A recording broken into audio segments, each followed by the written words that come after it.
transfer last year, you might consider Kansas State. Did you actually consider them on any level? Yeah, I talked to Coach Snyder a little bit, and I've always respected the way he runs his program. Obviously getting to play against them for 4 years, and just the way that he treated me personally, but also the way he ran his program was top notch. And I still believe that today. I'm excited to get this opportunity to play against them because I do respect them so much. They're a team that is very disciplined, like Coach Sumlin said, and they do exactly what they're going to do, and they're not going to beat themselves. You're forced to beat them, so it's going to be a fun matchup. You've had some success against them as a quarterback at Oklahoma. What do you take away from those matchups that maybe you can use in this one? Well, I've seen them before. I've studied their defense before, and so I kind of know what they're going to do. Now, whether that shows up on the field tomorrow or not, I don't know. But at least I've played against them and I've seen them schematically before, so I think that's a little bit of an advantage. Did you inquire about going to K-State? That's what he was just asking. I definitely talked to Coach Snyder when I was going through that process. I talked to a lot of people, so I'm not going to say that I was thinking about going there or anything like that, but I definitely had conversations with him. Trevor, biggest challenges in this game that you see coming up? Again, I think that Kansas State is extremely disciplined, and they got some playmakers on the defensive side of the ball. We're going to have to execute to our full potential in order to have an opportunity to win. They're not going to beat themselves. Again, they do what they do, and they do it really, really well. What's your impression of Jordan Lewis? Like Coach Sumlin said, he's going to be a guy that goes really high in the draft next year. He's a playmaker, he's versatile, and he's extremely explosive. And so he's somebody that we have to kind of take notice of whenever we're scheming things up and things like that. What was the biggest difference? I know this is a general question, but SEC and Big 12, is there any one or two things you put your finger on? When you get out there in between the lines, it's just football. Maybe the types of offenses and even the defensive schemes are a little bit different from week to week.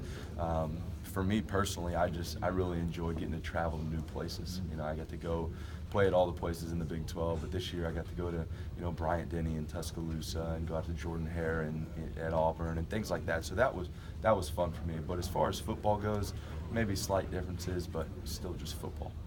How nice was it to get back in practice and be fully healthy? It's been nice. These bowl practices have been good. I feel like we're really gelling at this point and kind of got back into a rhythm. We went, I think, 8 straight days before we got a few days off for Christmas break. And, anytime you get going like that, you get a little energy behind it. I think good things happen. And we're excited to play. It's been, 3 weeks, almost a month since we've played. And, we kind of have a bad taste in our mouth. It was Thanksgiving Day. We played LSU and didn't come out with a win. So we're excited to go out there tomorrow and hopefully finish the season out the right way. Trevor, you were on the sideline for the Oklahoma K-State game earlier this season. Did you notice anything in that game that you used this week in your preparation?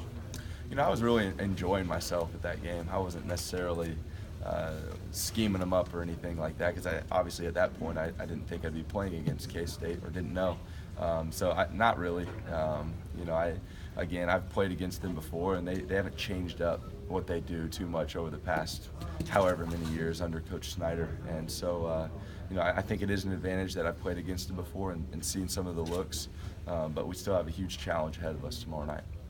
Do you feel like you and Jesse Ertz are similar in any capacity? Pardon me? The quarterback Jesse Ertz from Kansas State, what similarities do you think you have to share with him? I think he runs the ball extremely well, and he does a great job of managing that offense. Obviously, I didn't watch them too much as we're preparing for K-State because I'm looking at the defense side of the ball, but he is a dynamic player and poses a challenge for our defense just because he does have that run threat ability. Trev, obviously last game as an Aggie, can you talk about just kind of the whole full circle it's come with Texas A&M being committed to A&M out of high school and kind of finishing your career off? Yeah, no, it's been a perfect ending. Obviously you want to come in here and compete for a big-time championship, but this year has been phenomenal for me. I was a guy that really loved where I was at Oklahoma and kind of took the leap of faith just because I wanted to be on the field again. And Coach Sumlin and his staff have given me every opportunity that I ever could have asked for. About to play my 11th game at A&M as a starter, and we've had a lot of ups, a lot of downs, but memories that'll last a lifetime. And specifically this week, it being the last one, kind of tried to take everything in, enjoy the little things that maybe sometimes you take for granted week in and week out. And what have you seen from Nick Starkel and Jake, just throughout the year, and knowing that, that obviously they're going to be, stepping in, competing next year and being the future quarterback? Yeah, I've loved working with those guys. The way that they prepare, even when they're not, I guess, necessarily the guy, has been phenomenal. They've helped me out so much just competing in practice, and even on the sidelines, talking about looks and things like that. I've gotten really close to both of those guys. I'm excited to watch them compete next year for the job. I think both of them have things that are going to give this team an ability to win, and so it's going to be fun to watch. How close are you